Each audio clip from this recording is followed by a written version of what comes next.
A los Colosenses, en el capítulo 2, versículo 10. Colosenses 2, 10. Hoy iniciamos una nueva serie basada en un estudio de la epístola a los Colosenses. La serie se titula Cristo es suficiente. Y hoy vamos a tener el tema número 1, que precisamente se titula Cristo es suficiente. Entonces vamos a leer Colosenses 2, versículo 10.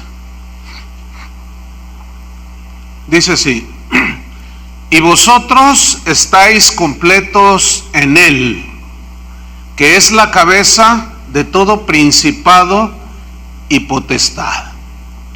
Bien, la iglesia que existía en esta región de lo que hoy es Turquía, llamada Colosas, fue fundada por un discípulo del apóstol San Pablo. Este discípulo se llamaba Epafras. Epafras fue quien llevó el evangelio, y contrario a lo que a veces se cree que fue Pablo el que fundó esta iglesia, no fue Pablo. Es más, San Pablo ni siquiera conoció la iglesia de los colosenses físicamente. Pero había un discípulo llamado Epafras. Llevado por el Espíritu de Dios, sin duda, funda esta iglesia y comienza a enseñar acerca de Jesucristo. Y pasa el tiempo, y de pronto comienzan a asediar a la iglesia en Colosas ciertas filosofías y herejías que estaban penetrando por medio de falsos maestros, algunos cristianos que pues los hacían dudar y se envolvían en todas estas cosas que estaban comenzando a afectarlas. Entonces Epafras, como fiel ministro de Jesús, preocupado por el estado espiritual de las ovejas, de los cristianos que él a cuales les había compartido, hace un viaje bastante largo de poco más de 2,000 kilómetros y viaja hasta Roma para buscar a Pablo, y lo encuentra, nada más que estaba en la cárcel. Y esta carga que él tenía, preocupado, fue lo que lo llevó a buscar al apóstol Pablo. Y aquí hay un principio. Epafras simboliza el ministro fiel de Jesús, que está preocupado por el estado espiritual de las ovejas, del pueblo de Dios. Hoy hacen falta pastores como Epafras, que se preocupen, que no les importe ir a donde sea con tal de encontrar, de buscar, de hallar y hacer lo que sea. Hoy hacen falta este tipo de pastores que se preocupen por la sana doctrina y que alerten del peligro de las filosofías y de las herejías que están asediando y que desgraciadamente ya han penetrado en la iglesia del siglo XXI. Pocos pastores están preocupados por esta salud espiritual del pueblo de Dios y no están atendiendo este problema. Los vientos de doctrina están soplando muy fuerte y millones de personas que van a las iglesias están siendo llevados por esos vientos.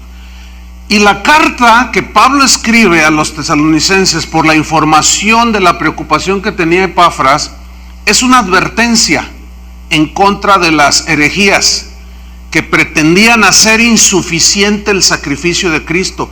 Eran ataques directos al sacrificio de Cristo, eran ataques directos a la salvación perfecta que Jesús había logrado en la cruz. Y algunas de esas herejías que se echaban a los colosenses eran mezclas de prácticas del judaísmo con filosofías paganas. Por ejemplo, algunos de estos falsos maestros comenzaban a negar la humanidad de Cristo. O sea, decían que era Dios, pero que no había sido humano. Ellos decían que Cristo era solamente una emanación divina, algo que salía así, como un soplo, como un viento, muy parecido a lo que dicen los testigos de Jehová, que Cristo es como un hálito, como algo dice. Ellos decían que toda la materia es mala, decían ciertos filósofos y herejes que se habían metido entre los cristianos. Por lo tanto decían, el cuerpo es malo, si la materia es mala, y filosofaban y decían, la materia es mala, el cuerpo es malo. Como consecuencia, es imposible que Dios se hiciera hombre, es imposible que Dios se encarnara. O sea, ellos usaban una lógica totalmente errada. Y algunos otros falsos apóstoles que se echaban a esta iglesia, que creían en el judaísmo, pero que hacían sus mezclas, ellos comenzaron a infiltrarse y a asegurar que la circuncisión que Dios le había dado como señal a Abraham era necesaria para la salvación. Es decir, si quieres ser salvo tienes que circuncidarte. Y todas estas cosas agredían el sacrificio perfecto de Cristo. Es como el sistema que hoy está muy de moda y que se ha penetrado en muchas iglesias, el sistema que se conoce como G12, donde hacen prácticas totalmente antibíblicas, como por ejemplo, ellos escriben sus pecados. A ver, escriba todos sus pecados de los que se acuerde, y la gente los escribe. Ahora pasen las hojas, hacen una fogata porque se los llevan a los encuentros. Entonces esas hojas con sus pecados escritos los meten a la lumbre, al fuego, y ellos dicen, ya tus pecados han sido quemados. Entonces, ¿qué no fueron en la cruz? Preguntó. Y cosas como esas son las que no estamos muy lejos de parecernos en los tiempos en los cuales Epafras, muy preocupado por todas estas herejías y cosas raras, estaban metiéndose en la iglesia. Otra de las herejías que estaban penetrando la iglesia era una filosofía o una doctrina conocida como ascetismo. Esta doctrina busca la perfección del hombre por sus propios medios, haciendo un voto o practicando una vida austera, totalmente austera. Prácticas de mortificación del cuerpo, como golpearse la espalda, quedarse de rodillas 6 horas, 8 horas, ayunos prolongados. Y todas esas prácticas, esta gente, estos ascetas, les atribuían poderes de salvación, con poder como para salvarlos y ganarse el favor de Dios. Yo conocí a un hombre que fue sacerdote franciscano. Posteriormente, después de que el Señor lo salvó, fue pastor de una iglesia.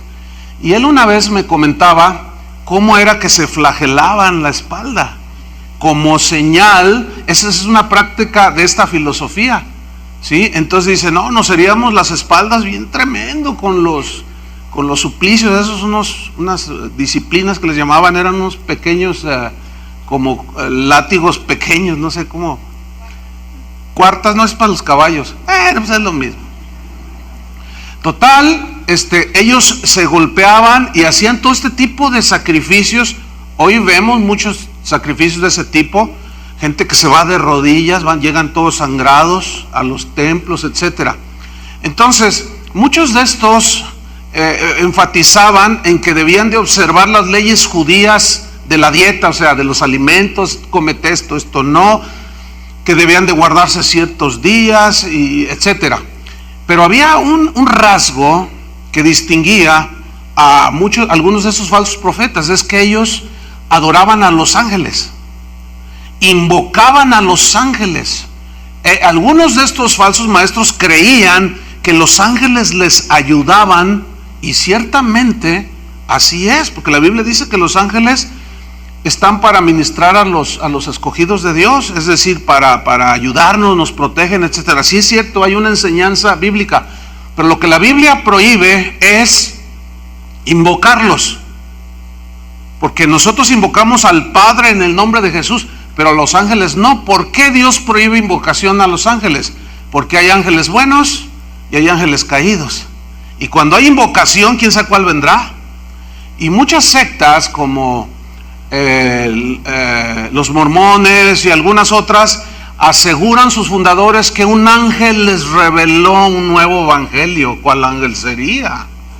Entonces estos invocaban ángeles pretendiendo que al invocarlos les pedían ayuda para tener el favor de Dios, y aún inclusive para obtener la salvación. Bueno, todas estas cosas que estaban asediando a la iglesia en Colosas, negaban que Cristo fuese suficiente para salvarnos. Entonces Epafras discernió y fue con Pablo, e inspirado por el Espíritu Santo, escribe la carta a los colosenses. Fíjense que hoy, en la iglesia de hoy, hay casos comprobadísimos, porque son reuniones públicas, de pastores y cristianos que están invocando ángeles.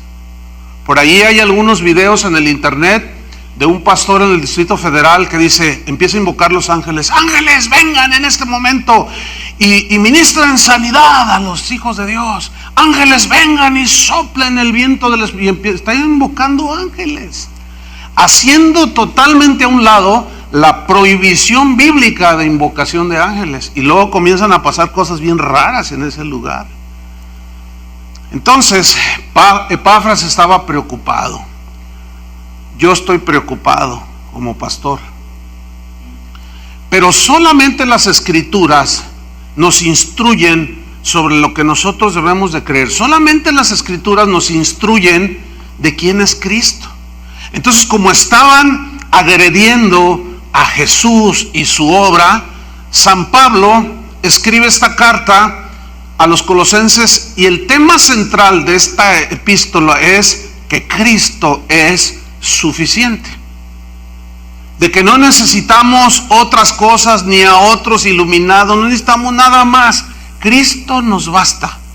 Entonces Pablo escribe esta epístola, y nosotros vamos a ver a continuación 14 afirmaciones que están en esta epístola a los colosenses, 14 afirmaciones bíblicas inspiradas por el Espíritu Santo que comprueban que no necesitamos nada más que a Cristo, que comprueban estas 14 afirmaciones que Cristo es suficiente para nuestra salvación, para nuestra redención total, y que no necesitamos ni filosofías, ni psicología, ni revelaciones extrabíblicas, ni experiencias místicas para nosotros tener el favor de Dios o la salvación.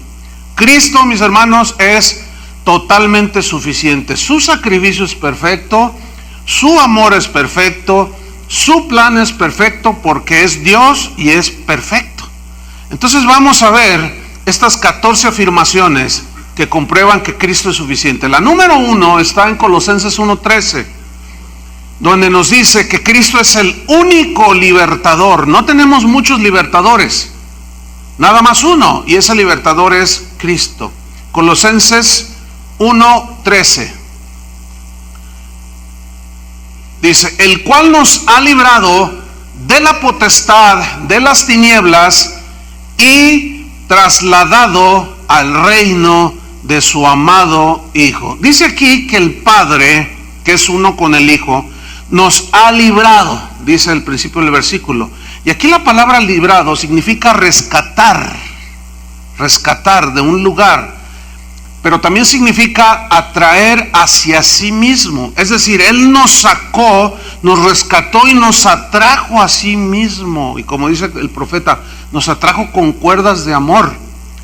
Entonces, al atraernos hacia Él mismo, Él nos libró de un dominio, dice, nos libró de la potestad de las tinieblas. Aquí potestad significa dominio. ¿Quién es el que gobierna el reino de las tinieblas? Satanás y sus huestes.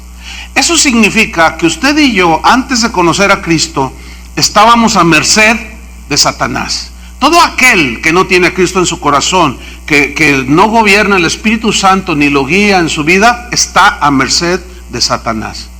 Sin embargo, los hijos de Dios no. Aquí nos está diciendo, y Pablo estaba muy interesado en que los colosenses entendieran eso.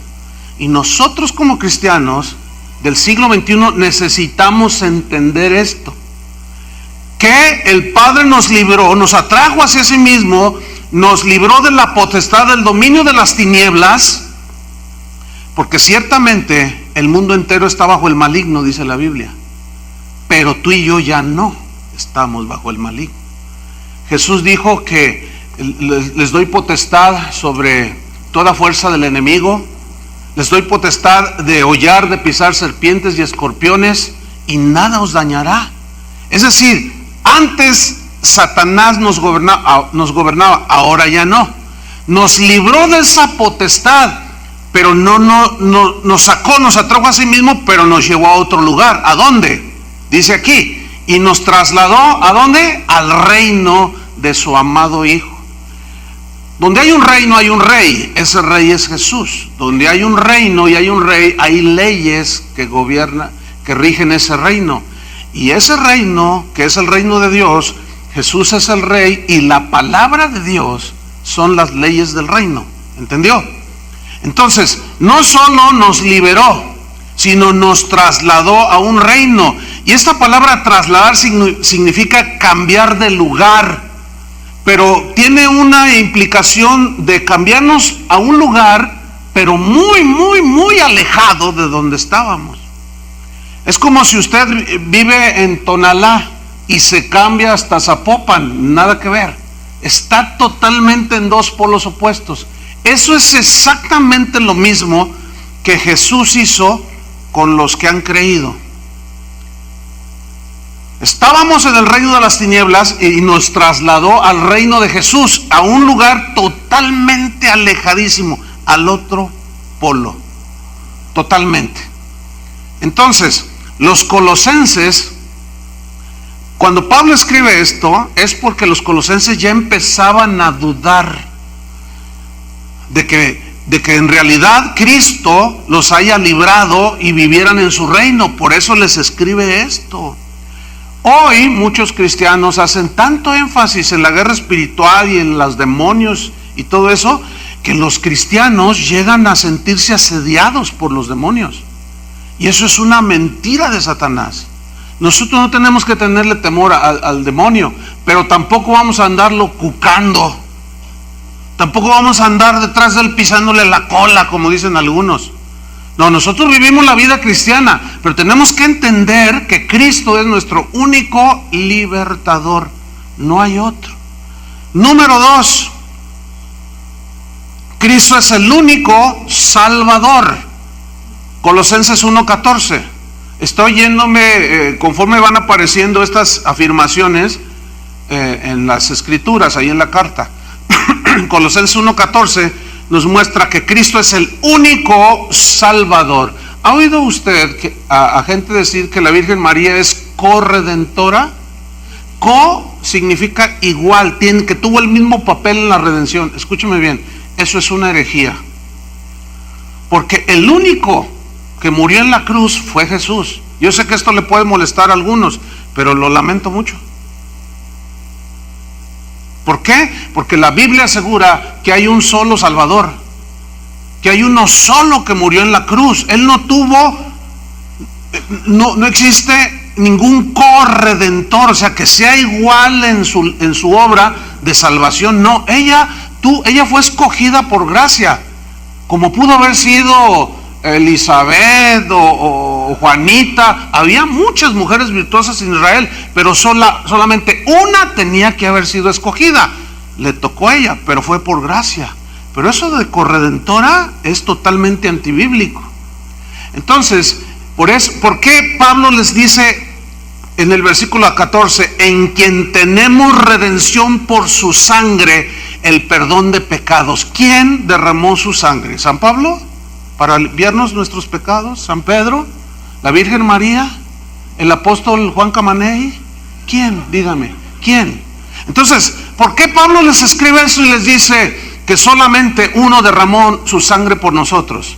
Porque ya estaban ellos agregándole poderes de salvación a prácticas. Todo aquello que intente agredir lo que Jesús hizo en la cruz, que es esto, en quien tenemos redención. ¿En quién? No dice en quiénes tenemos redención, dice en quién. Y la palabra redención viene del griego apolutrosis, que significa dejar en libertad de la esclavitud mediante el pago de un rescate. Ahora, ¿cuál fue el precio del rescate? Su sangre. Digan todos, su sangre. Ahora, una vez que él derramó su sangre, esta sirvió y sigue teniendo ese efecto de perdonar pecados. La palabra perdonar significa pasar por alto, significa no tomar en cuenta las ofensas.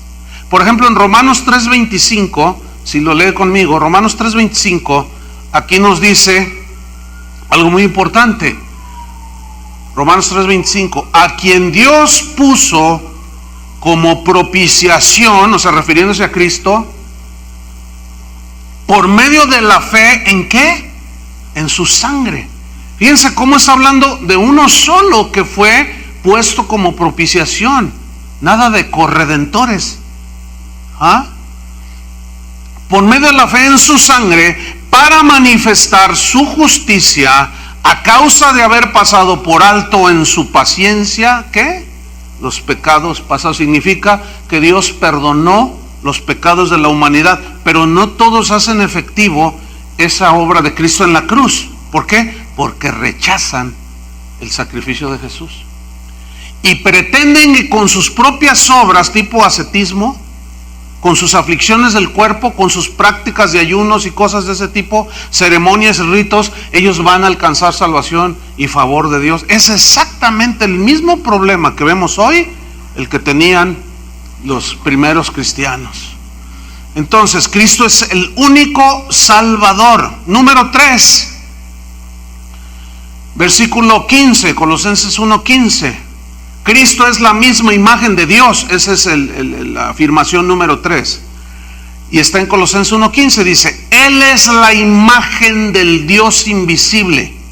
¿Por qué les dijo, Él es la imagen del Dios invisible? Porque, como dije al principio, los falsos maestros estaban diciendo que Cristo solamente era una emanación divina, como pudo haber sido Buda, como pudo haber sido un montón de iluminados. ¿Sí? Pues tienen a Jesús entre los grandes maestros de la historia, pero Cristo no es uno de los grandes maestros de la historia. Y Pablo despeja toda duda, inspirado por el Espíritu Santo, y asegura que Cristo es la imagen del Dios invisible.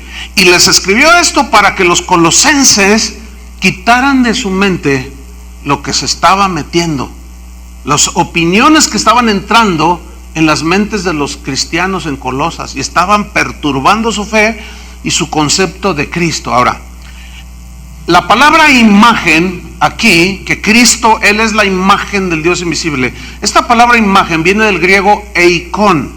Esta fue la palabra que usó Pablo, y eikon significa copia exacta. Es decir, que Cristo es la representación visible y la manifestación encarnada de Dios a los seres humanos. El credo de los apóstoles, que fue un escrito que ellos hicieron, dejaron ahí, decían, o de lo que creían los apóstoles, hay una parte donde dice, refiriéndose, cuando está hablando de Dios el Padre, creemos en el Hijo, que es de la misma sustancia. ¿Se acuerda del credo de los apóstoles? Que es de la misma esencia, Dios mismo encarnado. Esto es un misterio. Mire, la palabra Trinidad en la Biblia ciertamente no aparece, no está en las Escrituras, pero la enseñanza de que Dios está en tres personas, Dios Padre, Dios Hijo, Dios Espíritu Santo, es clarísima en la Biblia. Los primeros cristianos creyeron eso, pero también se habían metido gente que decía, no, ¿cómo va a ser Dios? ¿Cómo va a ser Dios si la materia es mala? ¿Y cómo Dios se puede encarnar en un cuerpo que se corrompe, que envejece y muere de muchas formas? Entonces Pablo dice, no, espérenme, es que Cristo es la imagen del Dios invisible. Fíjate, vamos a un ejemplo en la Biblia. Este es Jesús hablando. Juan 14:6. Él está enfrente de uno de los discípulos llamado Felipe, y él les está enseñando acerca de él y del Padre y del reino de Dios. Y en Juan 14:6 Jesús le dice a Felipe, mira Felipe, le dice, yo soy el camino y la verdad. Noten cómo dice, yo soy uno de tantos caminos, yo soy una de tantas verdades. No, dice, yo soy el camino y no una de las verdades. Soy el camino y la verdad y la vida. Y fíjate lo que dice Jesús. Eso suena muy radical y muy sectario, pero en la boca del Dios encarnado no suena mal. Dijo: nadie viene al Padre sino por mí. ¿Qué está diciendo a Jesús? Aquí Jesús mismo por su propia boca: un solo Redentor, un solo Salvador. No hay más. Versículo 7: si me conocieseis, también a mi Padre conoceríais, y desde ahora le conocéis y le habéis visto. Vean la reacción de Felipe, bien típica. Felipe le dijo: Señor, muéstranos al Padre y nos basta. Me doy por creyente. ¿Te has enfrentado a gente que dice: a ver, enséñame a Dios, a ver, dime, aquí está Dios, a ver, preséntamelo, así que yo lo salude? ¿Te han dicho así? Muéstranos al Padre y nos basta, dice, y habló por los demás. Y dice Jesús en el versículo 9, Jesús le dijo: ¿tanto tiempo hace que estoy con vosotros y no me has conocido, Felipe? El que me ha visto a mí, ha visto al Padre. ¡Qué afirmación! El que me ha visto a mí, ha visto al Padre. ¿Cómo pues dices tú: muéstranos al Padre? Fíjate el versículo 10. ¿No crees que yo soy en el Padre y el Padre en mí? ¿Está notando que está hablando de dos personas distintas? ¿No crees que yo soy en el Padre y el Padre en mí? Las palabras que yo os hablo, no las hablo por mi propia cuenta, sino que el Padre que mora en mí, pero ese morar es una misma esencia en el Padre, uno con Él. Dice: el Padre que mora en mí, Él hace las obras. Entonces, los colosenses necesitaban entender, como tú y yo necesitamos entender, de que Cristo es el Dios encarnado, de que Cristo es la copia exacta, la misma imagen del Padre. Y la Biblia asegura: el que tiene al Hijo, tiene al Padre. El que no tiene al Hijo, no tiene al Padre. Por eso los judíos que no tienen al Hijo, no tienen al Padre, y están bajo la misma condenación por haber rechazado al Hijo de Dios. Algunos dicen: yo no tengo al Hijo, pero tengo a su mamá. Yo no tengo al Hijo, pero tengo al apóstol Pablo. Yo no tengo al Hijo, pero tengo a Juan Diego. Escúchenme bien. Para los que creen eso, esas filosofías, creencias, son totalmente antibíblicas. La Biblia por sí misma las rechaza al asegurar Cristo mismo: yo soy el camino y la verdad y la vida. Entonces Pablo, Epafras, preocupados, el Espíritu Santo lo inspira y escribe todas estas cosas. Número 4, cuarta afirmación que nos asegura que Cristo es suficiente. Esta cuarta es que Cristo es el único creador de todo. Y está en Colosenses 1:16. Colosenses 1:16. Dice así: porque en Él, o sea, en Cristo, fueron creadas todas las cosas. Vean cómo aquí San Pablo da la revelación de Cristo como el creador de todo. Porque en Él fueron creadas todas las cosas, las que hay en los cielos y las que hay en la tierra, sean visibles e invisibles, sean tronos, sean dominios, sean principados, sean potestades, lo que sea, dice. Todo fue creado por medio de Él y para Él. Ok, aquí la palabra crear, tanto en el griego como en el hebreo, significan crear de la nada. El ser humano no puede crear nada de la nada.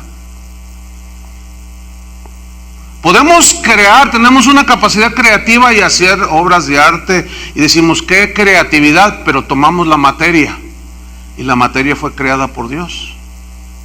Y Jesús fue, ahí sí, junto con el Padre, fue co-creador con el Padre. Entonces, cuando dice aquí que Él, todo fue creado por medio de Él y para Él, escúchenme bien, por razón de creación, Él es dueño de todo. Y como dueño de todo, por ejemplo, en el caso de nosotros, Él es dueño aún de nuestra vida, ¿sí o no? Como dueño de nuestras vidas, Él la toma cuando Él quiere, ¿sí o no? El problema es que al no conocer en esta dimensión a Cristo como dueño de todo, pensamos que tú y yo, lo que tenemos y lo que somos dueños.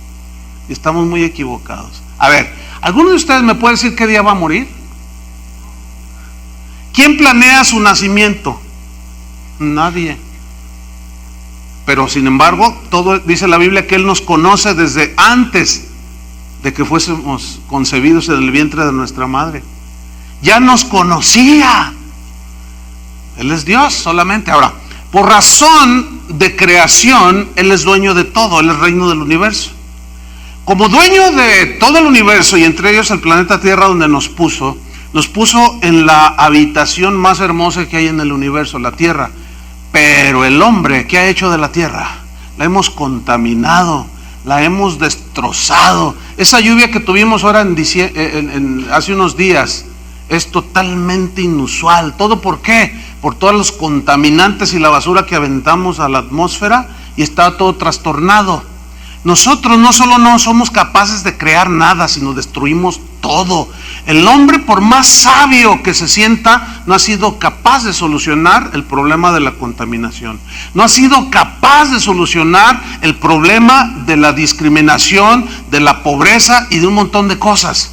Pero ahora, volviendo al asunto de que Él es creador.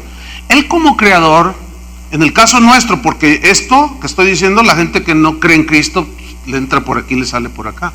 Pero en el caso de nosotros, tenemos que entender que Jesús es dueño de todo. Y como dueño, Él toma nuestra vida cuando quiere, ¿sí o no? El problema es que no lo conocemos en esa dimensión. Y cuando Él, por su soberanía, toma a cualquiera de nosotros, de nuestros hijos, el esposo, la esposa, qué sé yo, nos turbamos y decimos, ¿por qué? ¿Por qué? Y le reclamamos a Dios. Y suena tan ridículo como esto. Usted en su casa, tiene su casa de usted propia, tiene allá atrás unos árboles frutales. Y entre esos árboles tiene unas lindas mandarinas así de esas grandotas. O un frondoso árbol de aguacates. Usted lo plantó, el terreno es suyo, usted paga su predial, todo. Entonces un día usted sale al patio y dice, me voy a hacer un guacamole. Entonces usted empieza a cortar los aguacates. De pronto el vecino le dice, oiga, ¿y por qué hace eso? ¿Usted qué le va a contestar? Pues porque es mío, ¿no? Además, ningún vecino diría esa tontería. Pero nosotros somos tan, ya lo entendió, que al no conocer a Cristo como el creador de todo, dueño de todo, le reclamamos que tome lo suyo. ¿Verdad que nos falta conocer a Cristo? Y los colosenses estaban en ese peligro de entrar en esa situación por las falsas doctrinas. Muchas de estas, el día de hoy te dicen, todo te pertenece, esto es para ti, esto es para... Y si no llega, están diciendo que el diablo se los quitó y todo, cuando muchos le exigen a Dios que les dé, y Él solamente da en su soberanía al que Él quiere. Él da y quita. Job lo dijo con una sabiduría impresionante. Dios dio, Jehová quitó, sea el nombre de Dios bendito. Pero no todo dicen los cristianos de hoy, no dicen eso. Él dice, Dios me dio y el diablo me lo quitó. Y eso es una falsa doctrina, es una falsa enseñanza, hermanos. Porque todo está bajo el dominio de Él. Él es creador de todo. Entonces, como creador tiene el derecho de propiedad sobre todo y sobre todos. ¿De quién somos? Pablo decía a los romanos, sea que vivamos o que muramos, ¿qué? Somos del Señor. Ahora, ese sentido de pertenencia nos debe dar seguridad, ¿no? David escribió en un salmo, Él me guiará aún más allá de la muerte. O sea, yo soy de Él y no permitirá que al morir los ángeles del infierno me lleven por otro lado. No, aún Él me guiará más allá de la muerte. Fíjate qué seguridad tenía Pablo. Número 5. Está en Colosenses 1:17. Esta afirmación habla de que Cristo siempre ha existido, que es el eterno, que no tiene principio ni fin, que no es un ser creado como dicen los testigos de Jehová. Y millones siguen ese engaño. Colosenses 1:17, Pablo lo dice. Ahora, ¿por qué escribió Pablo esto? Hablando de la preexistencia de Cristo. Porque los falsos profetas decían que Él era solamente una emanación divina, que era uno de tantos que andaban por allí iluminados, y que tú y yo, decían los gnósticos, por medio del conocimiento podemos alcanzar la salvación, decían. Entonces Pablo establece esta verdad. Colosenses 1:17 dice, y Él, o sea Cristo, Él es antes de ¿qué? De todas las cosas. Juan dice, en el principio era el verbo, y el verbo era con Dios, y el verbo era Dios. El mismo Juan en el Apocalipsis habla de Jesús como el principio y el fin, el alfa y el omega. Es decir, que nada escapa de Él, ni por acá ni por acá. Todo está totalmente bajo su dominio. Todo está bajo su soberanía. Entonces Pablo les dice, pues ¿saben qué, mis estimados hermanos colosenses? Él es antes de todas las cosas. Y los que les andan diciendo que Él es una emanación y que es un iluminado más, son herejes. Yo siempre me he preguntado, ¿por qué hacen películas de Jesús agrediéndolo? ¿Por qué nunca hacen películas de Buda agrediéndolo? ¿Por qué nunca hacen películas de Mahoma agrediéndolo? ¿Por qué nunca hacen películas de qué sé yo cuál iluminado agrediéndolo? ¿Por qué no? ¿Y por qué de Jesús sí? Hacen películas de que María Magdalena era su esposa, que tuvo una hija, que era homosexual, que se acostaba con los discípulos y una de barrabasadas. ¿Por qué? Qué casualidad, ¿no? ¿Por qué no se burlan y atacan a algún otro de esos iluminados? ¿Por qué siempre a Jesús? Porque detrás de eso, ¿quién está? Satanás, que quiere desprestigiar y minimizar el sacrificio perfecto de Cristo, hermanos. Y sigue lo mismo, no ha cambiado. Por eso la palabra de Dios es actual. Y es como medicina preventiva, que nos previene, nos guarda. Entonces, ¿qué piensas tú de Cristo? ¿Que es una emanación o que es un... Hay gente que está metida en las iglesias y dice, han hecho encuestas últimamente, cristianos preocupados porque es lo que creen los cristianos en las iglesias, y a la salida les preguntan. Así es que si a la salida se encuentra uno de estos, que te van a preguntar, ¿tú crees en el nacimiento virginal de Cristo? En los Estados Unidos, el 40% de los que van a las iglesias dicen, no, pues nació de una relación sexual normal. ¿Usted no cree que nació por obra del Espíritu Santo? No, hombre, pues eso es algo alegórico, pues para atrapar la atención de la gente y que se sienta como el cristianismo, como que es algo así medio sublime. Fíjate nada más. Y dicen una de respuestas totalmente incoherentes al cristianismo de la Biblia. Entonces Pablo dice, no, mis estimados colosenses, Él es antes de todas las cosas. ¿Cómo la ven? Vamos a Juan capítulo 8 versículo 56, porque ahí hay una historia en la cual Jesús mismo asegura que Él siempre ha existido, que Él es antes de todas las cosas. Juan 8:56. Él está hablando. Están los que creían y están los que no creían. Siempre habrá estos dos tipos de oyentes: los que creen y los que no creen. ¿De cuál eres tú? Tú puedes estar aquí y no estar creyendo nada de lo que estoy diciendo, pero pues eso es de entenderse. Al mismo Jesús lo miraban, unos creían y otros no. Total, Él está enseñando su doctrina y lo empiezan a cuestionar. Entonces los judíos, y dicen en Juan 8:56, hablando Jesús de su preexistencia, dice: Abraham, vuestro padre, porque los judíos decían que Abraham era su padre, de donde ellos venían, de sus lomos descendían. Abraham, vuestro padre, se gozó de que había de ver mi día, y lo vio.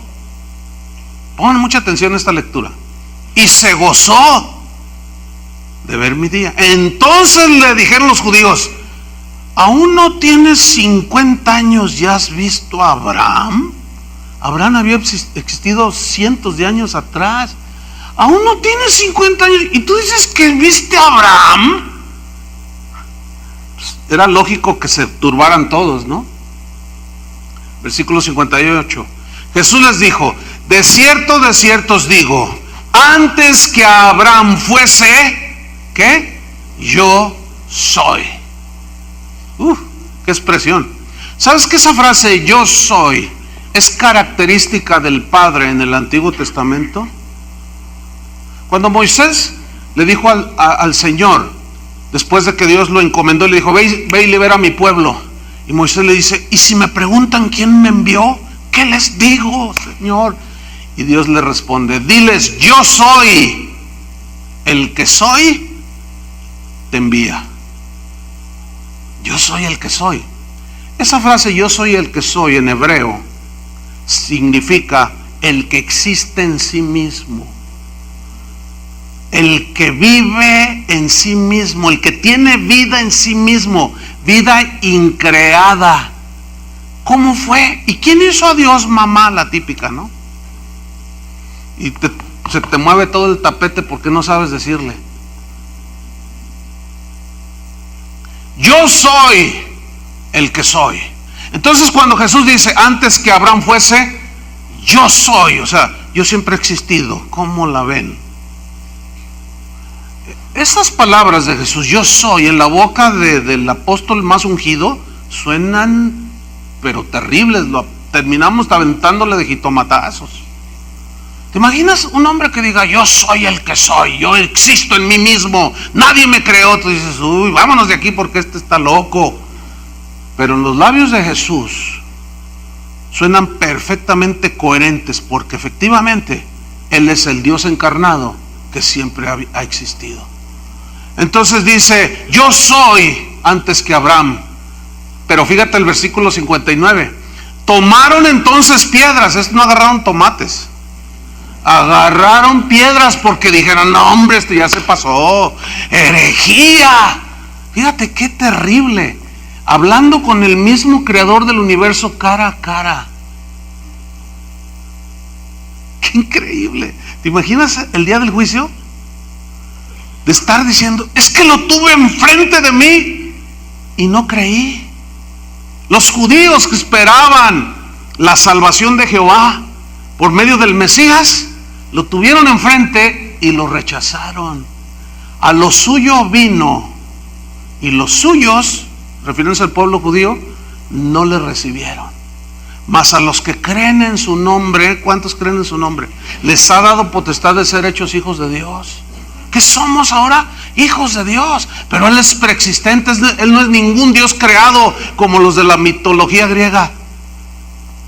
Pero para nada. Él es el Dios eterno. Entonces tomaron piedras para arrojárselas, pero Jesús se escondió y salió del templo, y atravesando por el medio de ellos se fue. Esto parece que no tiene nada. Atravesando en medio de ellos se fue. ¿Tú crees que no lo querían apedrear? ¿Pero por qué no lo apedrearon? ¿Saben de qué habla esto? Del total dominio de Jesús, de las circunstancias. Como creador y Dios, dijo: no, mi hora no ha llegado, todavía no. Y no le hicieron nada. Pasó en medio de ellos. Entonces nomás algo pasó. Es inexplicable. Lo querían matar, no pudieron ahí. ¿Por qué? Porque habla ahí de su omnipotencia. Entonces los cristianos en Colosas, al leer la carta que Epafras les lleva, comienzan a despejarles dudas. Comienza su espíritu a sentir ese fuego. Comienzan a despejar las dudas que le estaban provocando todas esas falsas doctrinas, y comenzaban a afirmarse en Jesús y a decir: Cristo es suficiente. Yo espero que esto añada a tu conocimiento del Hijo de Dios y te haga un cristiano sólido. ¿Cuántos dicen así es? Que así sea. Número 6, Cristo es el único sustentador de todo. Porque ellos decían que había otras fuerzas, otros ángeles poderosísimos que hacían cosas, que esto y lo otro y más allá, y cuánta cosa. Y Pablo los desengaña y le dice: espérenme, hermanitos de Colosas, no. Esto está en Colosenses 1:17, en la segunda parte del versículo. Después de que dice: Él es antes de todas las cosas. Y aquí nos dice que Él es el único que la sustenta. Él es el sustentador. Y todas las cosas en Él, ¿qué? Subsisten. Significa que Él sustenta su creación. Fíjate cómo se mueve el universo y cómo camina de una manera maravillosa. Cómo la Tierra da vuelta al Sol en un lapso de 365 días. Cómo siempre el Sol nace del oriente. ¿Te has fijado en eso? Como un relojito. Los meteorólogos dicen: el Sol hoy va a salir a las 7:30. Ya Dios lo había determinado. Ellos nada más lo descubrieron. Pero dice la Biblia que todo es sustentado, ¿sí? Con la potencia de su poder. O sea, que no se sale de órbita. Todo está perfectamente como una maquinaria extraordinaria que funciona a la perfección. El cuerpo humano, hermanos, es maravilloso. Cada órgano haciendo su función. El hígado, el páncreas, el cerebro. Bueno, a veces uno dice: ¿tendrá? Pero bueno, dejemos eso a un lado. Pero Dios a todos nos puso ahí. Entonces es una maravilla cómo Dios sustenta todo.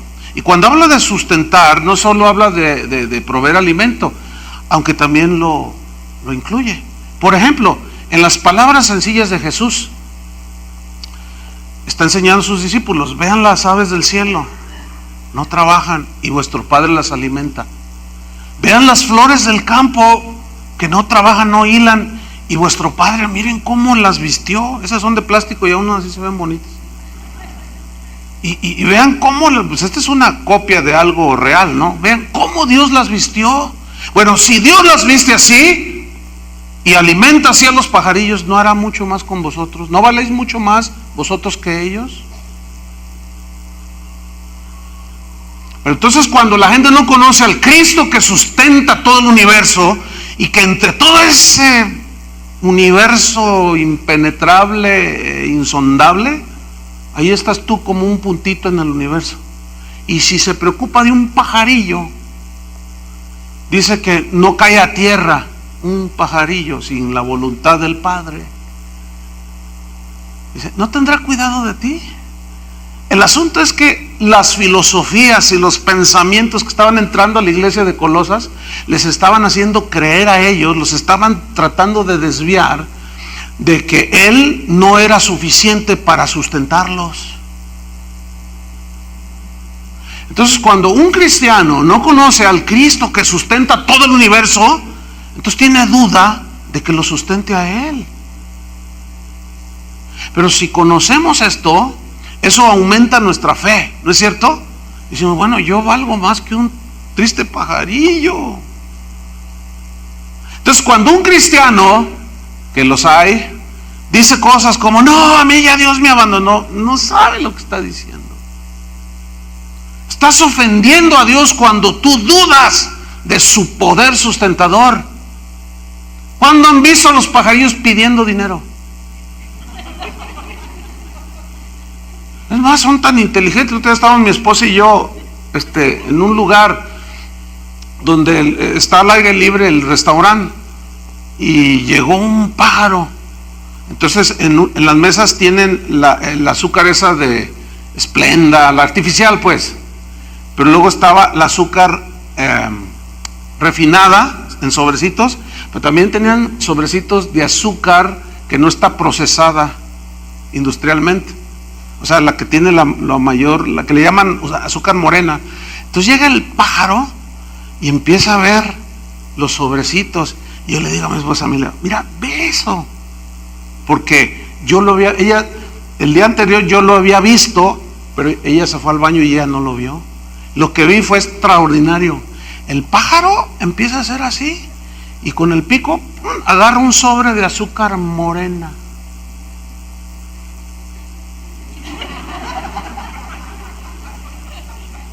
¡Qué increíble! ¿Cómo supo? ¿Cómo supo ese pájaro? Fíjate nada más.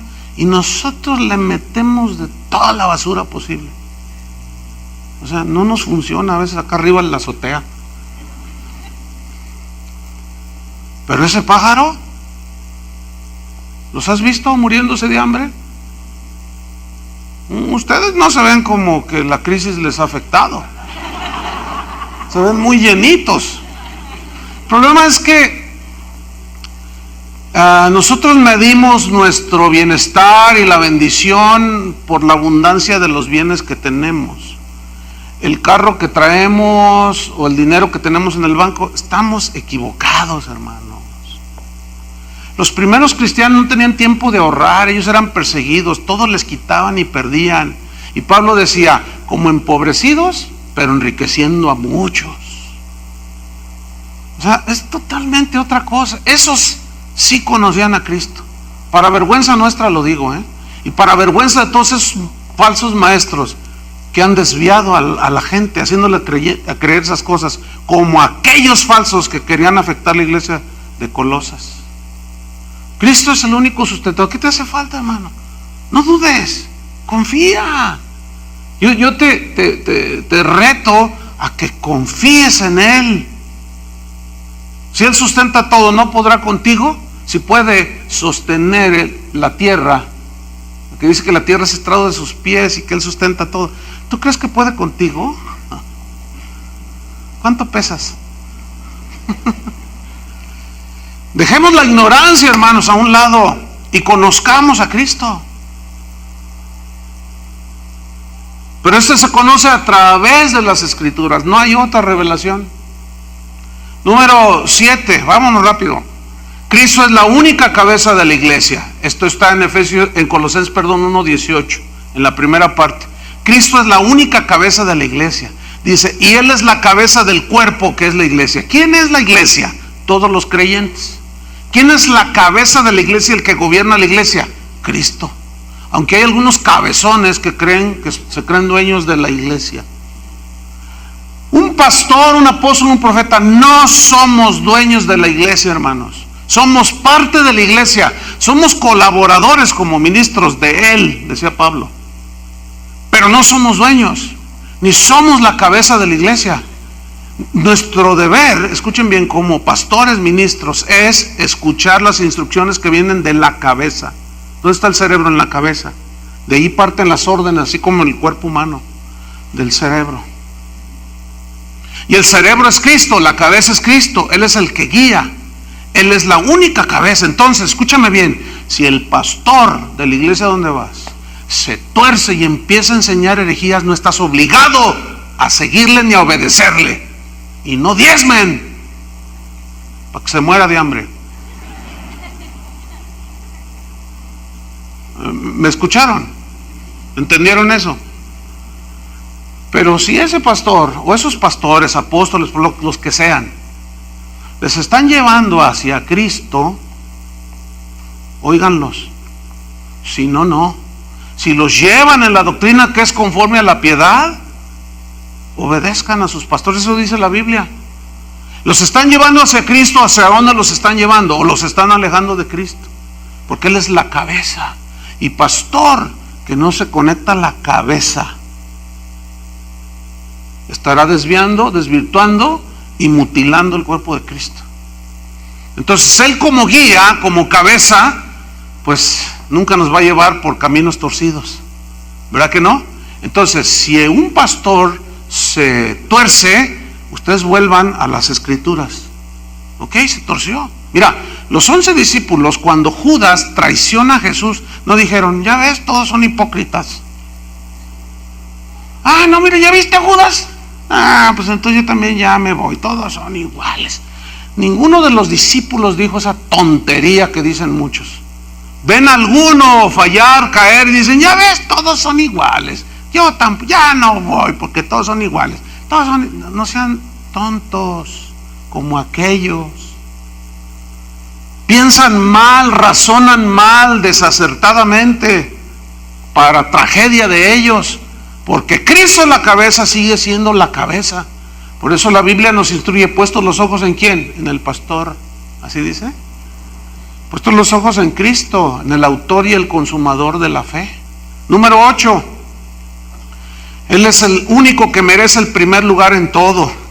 Ni el pastor, ni el apóstol, ni nadie. Solamente Cristo. Primer lugar en todo. Esto está en Colosenses 1:18, en la segunda parte. Después de que dice que Él es la cabeza del cuerpo, que es la iglesia, dice: Él que es el principio. Aquí principio no habla de inicio, sino el principal, de lugar, de posición. El primogénito aquí tampoco habla de creación, sino habla de lugar, de importancia. Eso significa en el griego. El primogénito de entre los muertos, para que en todo tenga, ¿qué? La preeminencia. ¿Quién es el que merece la preeminencia? Jesús. Escúchenme bien. Toda reunión cristiana debe girar alrededor de Jesús. Cuando una persona va a una iglesia budista o una conferencia budista, ¿de quién espera oír? ¿De Confucio? No, de Buda. Si un cristiano que dice serlo va a una iglesia cristiana, ¿de quién debe esperar escuchar?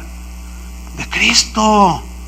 Pero si te empiezan a dar todas las disertaciones de Alex Day, de superación personal y los últimos pensamientos de no sé quién, y que el ilustre y afamado quién sabe qué, no son cristianos aunque digan que lo son.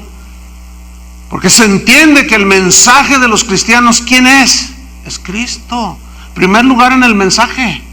Todo debe de girar alrededor de las escrituras de Jesús. En tu corazón, ¿quién tiene que tener primer lugar? Tu esposa, a quien amo tanto. Pues sí, ámala. La Biblia dice que amamos a nuestra esposa, pero no más que a Dios. Porque si alguno prefiere a padre, madre, esposa, hijos más que a mí, no es digno de mí. Él exige el primer lugar. Y los falsos maestros estaban enseñando a los colosenses a quitar a Jesús del primer lugar, para poner sus prácticas heréticas y a los mismos maestros falsos en el lugar de Cristo. Entonces Pablo dice: no, discúlpenme, pero Él merece toda la preeminencia. Los 10 mandamientos, desde el Antiguo Testamento, Dios exigió primer lugar. ¿Cuál es el primer mandamiento?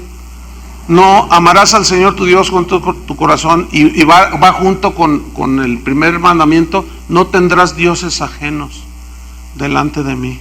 No te harás imagen de ninguna cosa, no te inclinarás a ellas ni les honrarás. Al Señor tu Dios adorarás y a Él solo servirás. Primer lugar en todo. Primer lugar en nuestra alabanza. Ay, hermanos, de verdad que hay cada cantito que parecen baladas de Luis Miguel. Y que, ay, que me te miro los ojos y que me siento allá a tu lado. ¡Ah! ¿Por qué no cantamos las escrituras? La sangre preciosa de Cristo me libró de mis pecados. Y cantitos ahí todos romanticoides. ¿Saben una cosa? Yo les digo a los de la alabanza: ¿saben qué? Tengan mucho cuidado en su composición de los cantos. Porque cantitos así romanticoides, no. Y luego menos cuando le quitan el nombre de Jesús, que ya no, ya tú dices, bueno, ahora ya los homosexuales se casan, ya hasta esa canción, algunas canciones se pueden hasta cantar entre los seres humanos, y ya no sabes ni a quién le estás cantando, porque quitan la esencia del mensaje en las letras de la adoración.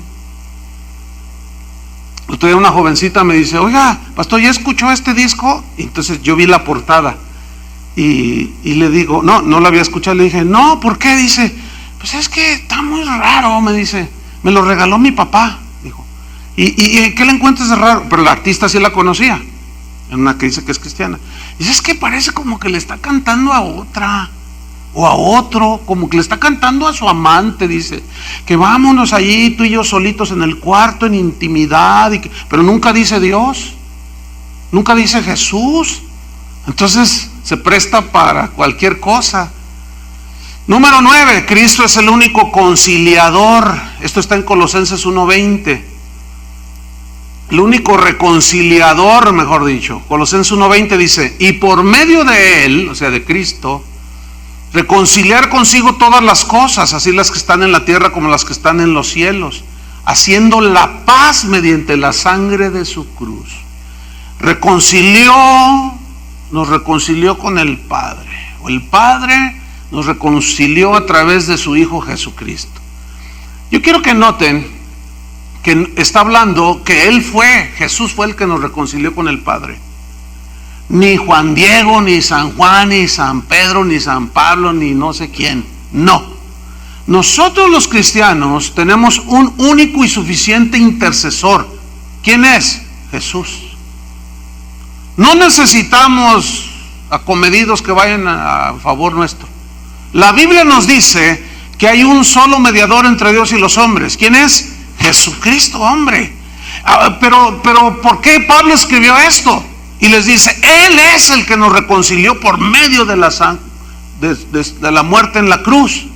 Él fue el que nos reconcilió con el Padre. No fue ninguno de esos falsos que andan por allí. No fue ni el más santo que asista a la iglesia.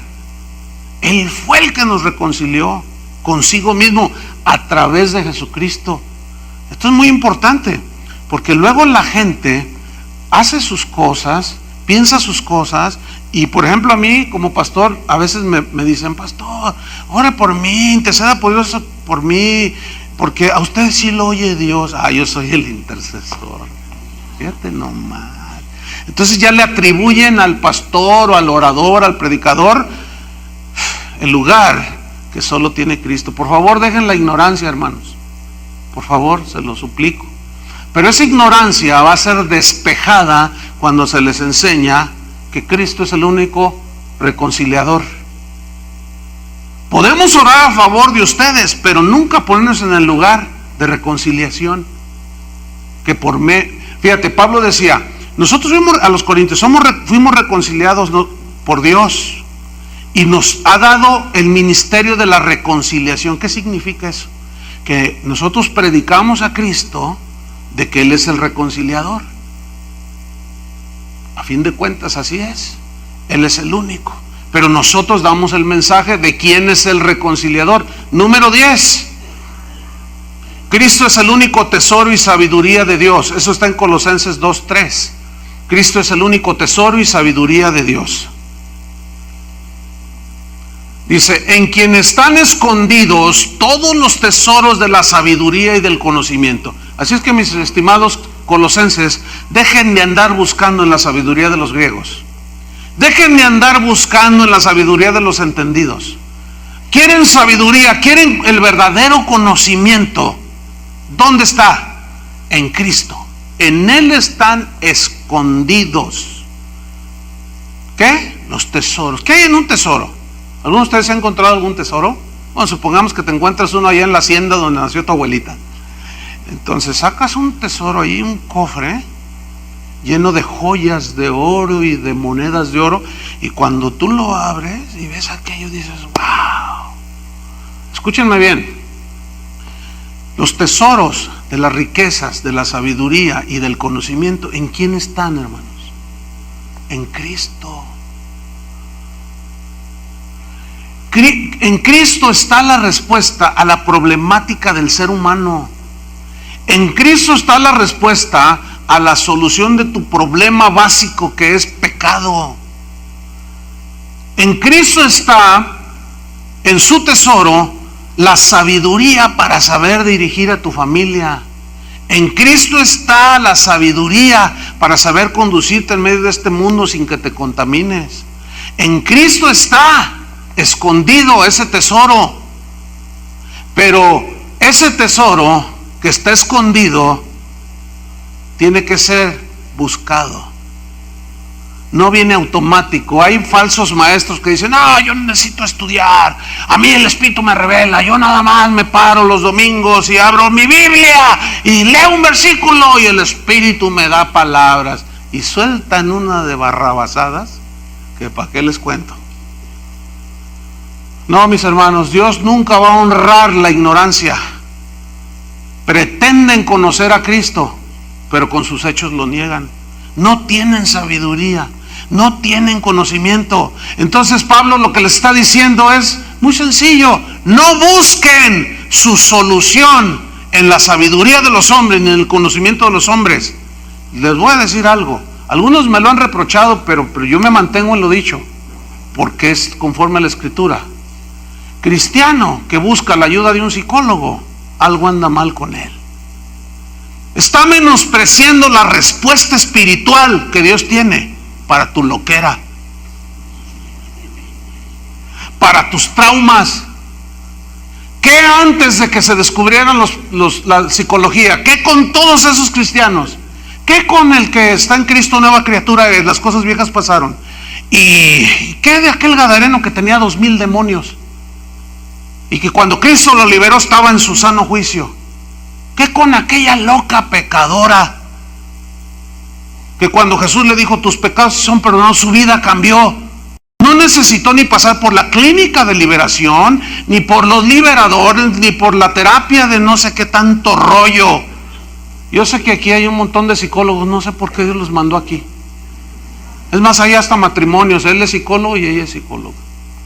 Y algunos sí, pastor, usted tira. No, yo digo la verdad. A ver, ok, la solución está en que tú vayas al psicólogo y la gente es igual de traumada. Pero ¿cuántos de ustedes estaban locos? Levanten la mano. Todos. ¿Y cómo están ahora? En su sano juicio, mira, hasta bien vestiditos, en su sano juicio. Uno que otro dormidito, pero bueno, ha de estar cansadito. Ahí está, mire. Desvariábamos, estábamos locos, traumados, presos de todo. Pero cuando venimos a Cristo, si creemos en el poder de la palabra, conoceréis la verdad y la verdad os hará ¿qué? Libres. Entonces todos esos ministros que enseñan psicología en la iglesia, error.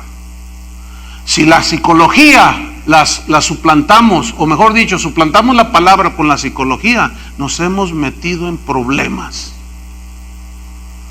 Porque la psicología solamente tiene la habilidad de llegar a la psique, al alma del hombre. Y la palabra de Dios es poderosa, es viva y eficaz, que penetra hasta partir el alma, o sea, la traspasa, llega hasta el espíritu, llega hasta los tuétanos, hablando de la profundidad de la palabra de Dios. Si ustedes leen Deuteronomio 28, ahorita no lo vamos a leer, léanlo, las consecuencias del pecado y la desobediencia, y entre esas está la locura, el desvarío, y de ahí se fundó el Hospital San Juan de Dios. Escúchenme bien, muchos que tienen ese tipo de problemas son por rebeldía a la palabra de Dios. Ahora, un paréntesis, hay verdaderos trastornos del cerebro. O sea, eso hay que ser objetivos también. Y la psicología y la medicina en ese sentido puede ayudar, pero no salvar. ¿Entendieron? Entonces todo en su lugar. Pero el mensaje de la iglesia no debe ser a nivel psicológico, debe ser a nivel espiritual totalmente. Porque esa es la solución para el hombre, la palabra de Dios que es espiritual. Y número 11, para terminar, 11, 12, 13 y 14. Nos vamos rápido. Cristo, el unigénito de Dios encarnado. Colosenses 2:9. El unigénito de Dios encarnado. Era muy importante que Dios se encarnara. Y Pablo, acuérdense que decía, no, son emanaciones que andan por ahí. Y Pablo dice, no, discúlpenme, versículo 9, Colosenses 9, porque en él, o sea, en Cristo, habita corporalmente toda la plenitud de la deidad. Y con eso ya está echando por tierra toda doctrina que aseguraba que Cristo, el cuerpo de Cristo físico, era malo. Número 12, solo en Cristo estamos completos. Colosenses 2:10 dice, y vosotros estáis ¿qué? Completos en él. Esta palabra completos en el griego significa totalidad. No hay nada que falte ni que sobre en lo que tiene que ver con nuestra salvación. No hay nada que le falte al Evangelio para darnos una respuesta a nuestro problema. No hay nada que le falte a la palabra de Dios. ¿Escucharon eso? No hay nada que le falte al sacrificio de Cristo para completar nuestra salvación.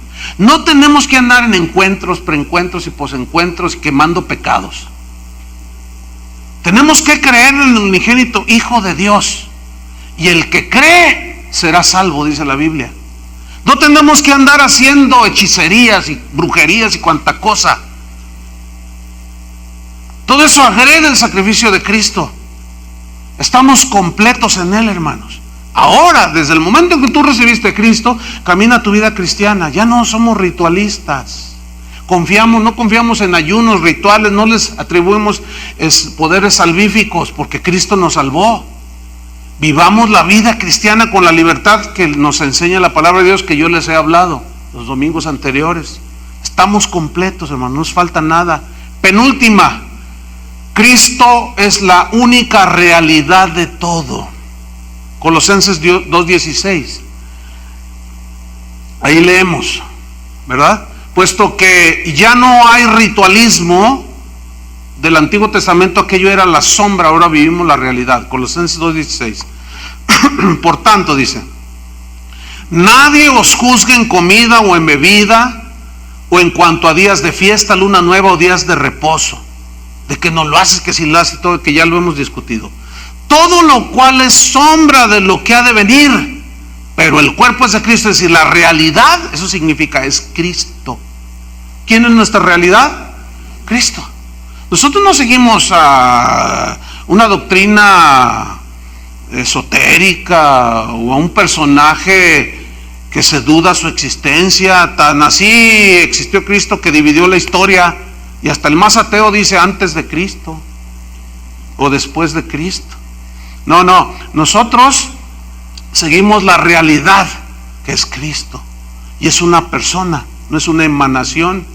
Y finalmente, en la 14 afirmación es que Cristo es el único absoluto. En este mundo en que todo es relativo, todo depende del cristal con que se mira, dicen por ahí, ¿verdad? Y la gente dice, pues a ti te parece mal, a mí me parece bien, y todo es relativo. Ya los absolutos de que Cristo es el camino se ha vuelto tan relativo que hoy hay muchos caminos que quieren llegar a Dios, pero la misma Biblia se defiende sola. Hay caminos que al hombre le parecen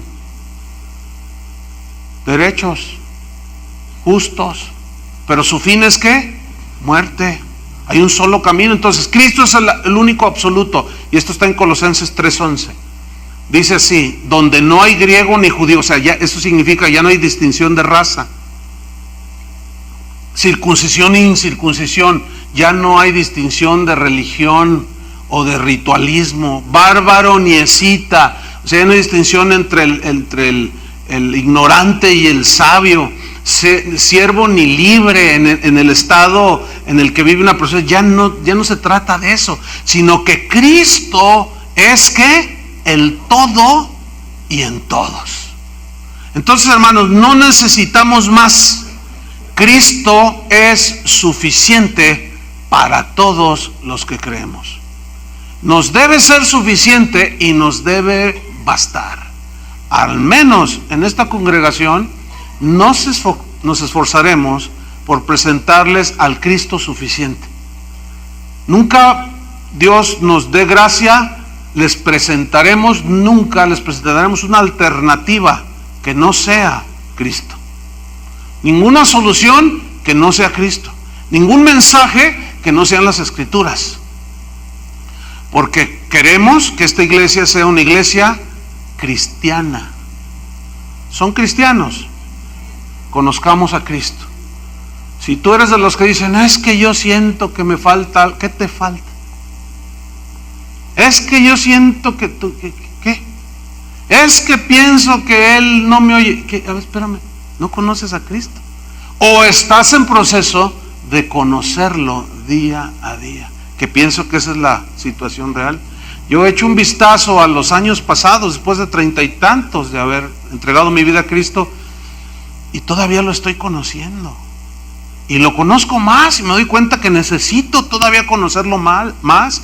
Por eso Pablo decía, yo prosigo a la meta, dice, yo he dejado todo, he perdido todo por el conocimiento de Cristo.